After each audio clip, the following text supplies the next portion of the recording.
Welcome back to the Beauty Lab podcast. I'm Velia, and today I'm going to be interviewing my co-host Monina all about tubing mascara. Welcome to the Beauty Lab podcast, your drive time resource for all things beauty, health, and wellness. We're your hosts and favorite beauty nerds, Monina and Velia. Join us as we debunk myths, explore the latest trends, and dive deep into the science behind your favorite products. We'll interview industry experts and answer your burning beauty questions in 30 minutes or less.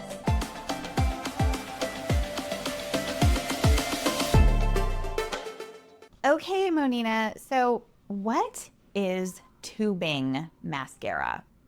Okay, so for those of you who love your mascara, you probably have heard of tubing mascara. Have you heard of tubing mascara? I don't even know if what I think tubing mascara is actually what it is. What it is, okay. Yeah. All right, let me first explain to you what tubing mascara is. So it is a unique type of what they call a polymer-based formula. Okay. So what it does is it actually wraps around each lash. So imagine tiny little tubes around each of your lashes. Oh. That's tubing mascara. So the tubing part is Yeah. not like it comes in a tube.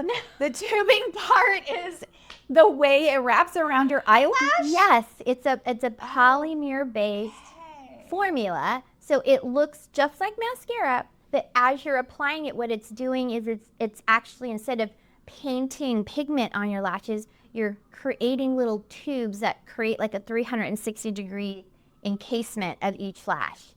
Oh my God. Yeah, so each lash looks like it has its own little sleeve.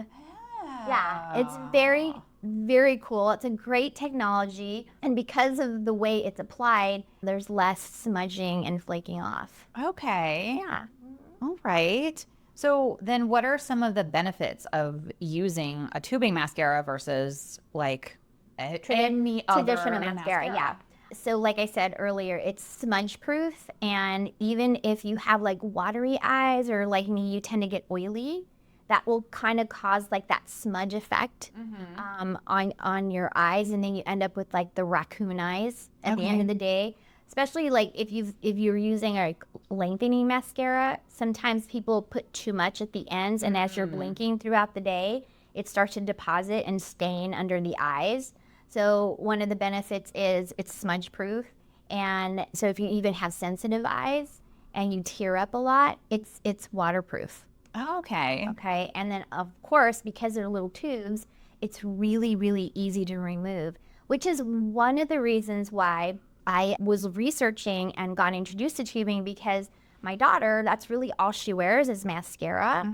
And she started getting really irritated because it would leave that residue, even when you wipe off mascara, you know how you still have stains and residue. So she was literally rubbing so much that her eyes would get like irritated. Oh, wow. So I said, there's got to be something better for you. And so I started reading up about tubing mascara, and because they're just these little tubes, literally warm water and like a washcloth, and you just rub it off. Oh, wow. So there's no irritation, there's no rubbing, there's no residue where you're going to have to go in there and like keep trying to remove the stain off underneath the eyes and stuff like that. Okay. Yeah, so that's definitely a benefit. The removal process, good for oily eyes, watery, teary eyes. And of course, it's good if you have really sensitive eyes. And it's great for people with sensitivity or get irritated easily because it contains no waxes and no oils either. So when you're wearing contact lenses, that could be a problem sometimes. Okay. So again, and so yeah, it's less irritating because you just remove it with like warm water and just wash your face off. And they literally come off like in tiny, they don't look like tubes, but they just look like pieces of mascara that just come right off. Like it literally washes right off. Yeah. So it washes right off, but it also stays on well? Yeah, because you have to put light, gentle pressure to remove it. Because it's like you're literally like removing it off of each lash. Okay. Yeah, it's really actually good because you put like I'll use like a warm washcloth, and I'll just kind of put a little pressure and then just gently move, and it comes right off. Like you see it. Okay. It's pretty cool. And because it's really lightweight, it actually holds, like if you curl your lashes, sometimes wearing traditional mascaras can weigh it down, and so then you lose your curl. So because of the lightweight formulation, it actually helps hold on to the curl a lot longer too. Oh, wow. So, Why isn't every mascara a tubing mascara then? well, that's a good question. One of the drawbacks is because since it's coating, it can lengthen, but that's it. It won't give you volume. Oh. So one of the drawbacks is if you want volume, tubing mascara really isn't. The technology just isn't there. Okay. Because remember, it's just coating your own natural lashes, right?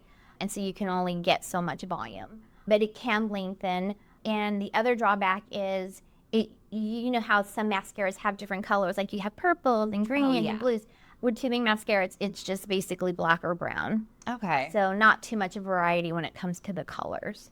And like when you're going to shop for a tubing mascara, would you look for like literally the words? Like would you do like an Amazon search for tubing mascara? Right. So put the word polymer base, formula, or tubing mascara. That it should pop up. Okay. Yeah. Interesting. See it. Interesting. So you're saying that the people who should be using or who would benefit the most, I guess, from tubing mascara are people with sensitive eyes, Yes. oily eyelids. Yep. Who else? Anyone who wears contact lenses. That's right. So if your eyes get irritated very easily, this is definitely a good option for you. Again, because you're not having to rub it off, so you're not causing further irritation on the eyes or the eyelid. It's really good for busy professionals that don't have a lot of time at night to remove stuff. On-the-go moms, you're a busy mom.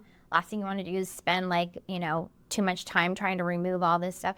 Besides, it's also it's a good hygienic practice to remove all your mascara. And that sometimes can take time. So with this, like I said, like a warm compress or a warm washcloth removes it right off, or just in the shower as you're washing your face, it literally just comes right off. The other benefit, or who else would benefit, is if you live in a very humid environment, or you're going to go visit a humid country. I do have clients that they buy it just for when they travel, because the humidity usually causes a lot of that, flaking or the running or staining the lashes, the last thing you want in a humid climate. And then also mature clients, because obviously if it's smudging or flaking, it's going to set into the fine lines and wrinkles. But with this, it literally just rolls right off. Like literally rolls right off. Wow. Well, I hope that helps for those of you who have these problems with your mascara flaking or with sensitive eyes. I know there's definitely times where I'm like, oh, I just have to wash my face because my mascara. Yeah. It's like when it's towards the end of the tube, like when it's been oxidizing for a hot minute. Yes. Or if I use like an eyelash primer first, sometimes the mascara doesn't, I don't know, somehow it doesn't stick as well with the primer, or it's too much or something going on. Yeah. So then it just starts to kind of flake a little bit. Yeah. And that's with every mascara. That's not with, I mean, I don't ever use waterproof, but that's. Yeah, more the traditional, the non-waterproof ones. Exactly. Formulations for sure. But on that note, you said after a while it just doesn't work the same. Yeah. Be really careful with mascara, on all the labels. How they do it now is you should see it looks like a little container and it has a number. Yeah. Like 18, 12, 6. That's how many months the shelf life. The shelf life is. So for mascara, I know for a fact mascara, you probably don't want to hold on to a mascara for more than 6 months. I don't. Yeah. Yeah. Okay. Absolutely. After it's open, or just in general, after you purchase it? Yeah, after you purchase it, because again, the shelf life, right? You don't know how long it's been sitting there. So the minute you buy it, count six months or whatever it tells you on the bottle, how long it should be. And that'll also help prevent, things like pink eye, stuff like that, right? Also, because remember, when you're putting mascara on, we tend to pump. Yes. And when you pump, you're putting air in there and you're introducing irritants and microbes and allergens and stuff like that. So try to twist instead of pump. Yeah. That's just a pro tip. Swirl. Yeah, swirl it. Yeah. And actually, what I do is if I need more on the wand, I'll tap the whole the mascara bottle. I'll just tap it like that and then roll it out. Yeah, you'll actually get a lot more. Okay. On your wand doing that instead of pumping back and forth. Yeah, I don't know if you guys don't know that, but don't pump air into your mascara. I have heard that in the past. Yep. So for you at home, if you're listening and you're enjoying this episode, please take a moment and like, share, subscribe. It helps our channel out a lot. We really, really appreciate it. So I have one more question for you that I'm sure everybody wants to know at this point, because I am willing to bet that most people haven't heard of tubing mascara. I'd be interested. Like, please comment. Yeah, if you've even heard of it. Yeah. This is the first time you've ever heard of it, or you've heard of it and you didn't know what it was, like me. I liked your definition though. Yeah. It comes in a tube. Yeah, it comes in a tube. I thought it was like the kind that like comes in a tube that you like use a separate applicator for. You know what what is that called? It's just a mascara, right? Just mascara. But how do you differentiate that one? Well, that's just your traditional, you're painting on. Right, but you know what I'm talking about? How some of them come in like a tube without a wand? Without the wand? Yeah, like professional ones. Well, it comes without the wand because you have to use a disposable. Exactly. Right, exactly. Yeah, that's totally what I thought tubing mascara was. That is not what tubing mascara is. Yeah, clearly. So now that we know that this thing exists called tubing mascara, and we also know what it is, we being me, what are your recommendations for what types or what brands or who makes it? And actually, in the past couple of years, it's grown quite a bit. I definitely have my favorites, and I have it all written down so I don't forget any. But in the past couple of years, the tubing mascara companies have grown. In the beginning, when I was first starting out, there was only one company. It was called Blink, BLINC. They're the original tubing mascara company. They have a long-lasting, and it's very buildable, which means you can, do several layers to get that length. Remember, you can't really get the volume, but you can get that length extension. The next one that a lot of you probably you've heard of Thrive. Yes. Right? But they do have a liquid lash extension mascara that is their polymer-based tubing formula.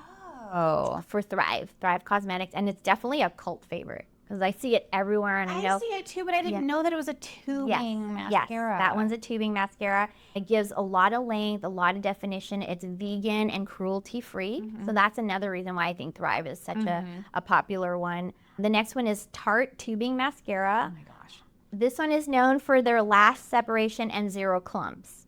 So layering is really easy to do without getting very clumpy. Okay. Because after you put so many layers, it can get clumpy on the eyes.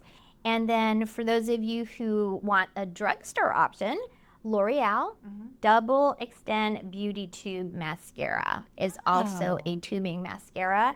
And it actually comes with a primer and a tubing mascara. It's all in one. Okay. For that. So that's the L'Oreal one. So yeah, those are like awesome. A handful of them. I think there's even more, but those are the best ones, the ones that most people purchase right now. But and the price point is no more than a normal mascara. So yeah, it's a great investment. And again, it's really great for people who have sensitive eyes, watery eyes, things like that. Or if you're like my daughter, you just hate how long it takes to remove traditional mascaras. This is definitely something you want to look into. Awesome. Well, that was really helpful. Hey, I'm so glad. And I'm so glad you had recommendations because we've gotten yelled at in the past for not specific recommendations. They'll be in the show notes. They'll be in the show notes. Yeah. Okay. Well, was there anything else you wanted to add about tubing mascara? No, just do your own research. Like I said, it's great. It's great for anybody, but definitely if you have sensitive eyes. Try it out and let us know. If you've tried it, let us know if you love it, hate it, don't care, whatever. Yeah, don't care. Please let us know. I think I'm going to care. I want to go out and get, probably not the Thrive. Maybe I'll try the Tarte. Yeah, give it a shot. Yeah. I haven't tried them all, but those are like the number one brands that most people purchase. That the Blink and the Thrive I've tried. Those are really good. Awesome. Okay. Cool. Well, thank you at home for listening and watching and hanging out with us again. I'm Velia. I'm Monina. And until next time, keep experimenting with your beauty routine. Oh, you mean caffeine? Was that 12 minutes? Knock on fake wood. That was the best episode ever. Yeah. Do you know when you have such a bad headache you can't even think? Aw. Cue the music. Yeah. My mascara flaking. You know,